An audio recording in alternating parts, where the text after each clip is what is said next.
Kapag ganitong klaseng kakanin ang pag-uusapan, ay naku mi, itabi mo at ako na ang gagawa. Kaya naman, kung interesado ka, tara samahan mo ka hanggang dulo dahil napaka-easy lang nito gawin. At higit sa lahat, patok pang benta po ito. Kaya tara, umpisa na natin sa recipe na ito. Gagamit po tayo ng 2 cups na all-purpose flour. Pwede naman kahit yung 3rd class na harina, mga mi. Kailangan po talaga sasalain natin ito para maiwasan natin na may mapasamang bubong flour. Next naman, gagamit din tayo dito ng 2 cups na cassava flour. Yes, mga mi, cassava flour po yung gagamitin natin para mas masarap. Naglagay na rin ako ng half teaspoon na food color na orange. Next naman, 2 cups na asukal. Mas okay mga mi kung hahaluin muna natin ito ng maayos bago po natin ilagay itong 6 cups na tubig. Yes, mga mi, tubig lamang po yung ilalagay natin. Kailangan po talaga hahaluin natin ito ng maayos para maiwasan natin na meron pong matirang buo-buong flour. At kapag okay na nga po, maglalagay naman tayo ng 2 teaspoon na lihiya. Yes, mga mi, lye water po kung tawagin. Yes, mga mi, makakatulong kasi yan para maging makunat po itong ating niluluto. At kapag okay naman nga po, magbabrush naman tayo dito ng oil. Make sure mga mi na mabrush natin na maayos itong ating paghuhulmahan. Then after po nito, nagpakulo na po ako ng tubig sa aking steamer. Nang kumulo na nga mga mi ito naman at ilalagay na natin ito sa steamer. Bali, steam po natin ito ng 25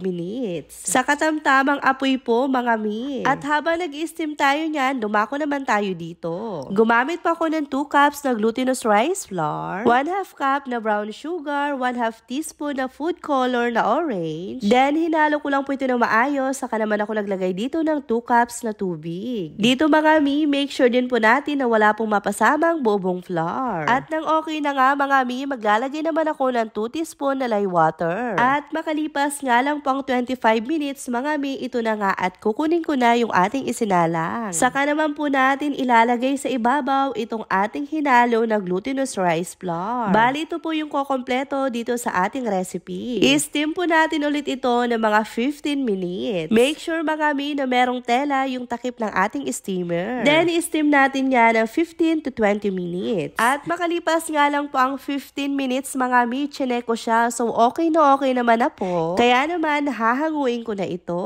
Tingnan nyo naman mga mi yung ibabaw, napakakinis at talaga namang napaka-shiny niya. Sa mga puntong ito mga mi, pinaka-importante po pala dito, napapalamigin po muna natin ito bago po natin i-slice. Yes mga mi, pakatandaanan nyo po na dapat po talaga malamig na siya. Yes mga mi, para hindi po masira itong ating niluluto. At kapag okay na nga po, isa sa pinakamasarap na ilalagay natin sa ibabaw nito, itong yema mga mi. Pero kung ayaw nyo naman ng yema, pwede naman po kahit yung kinayod na niyog na lamang. Pero alam nyo ba mga mi, para sa akin, kapag ganitong klaseng kakanin, mas masarap po talaga kapag kinayod na niyog yung pangtatoppings natin. Pero dahil may mga anak tayo at yung mga bata naman napakahilig niyan sa medyo matamis, kaya saktong-sakto din po na meron tayong yema. Kaya kung mahilig ka sa ganitong klaseng kakanin, ay nako mi, i-try mo na. Lalong-lalo na, pwedeng-pwede itong pangbenta.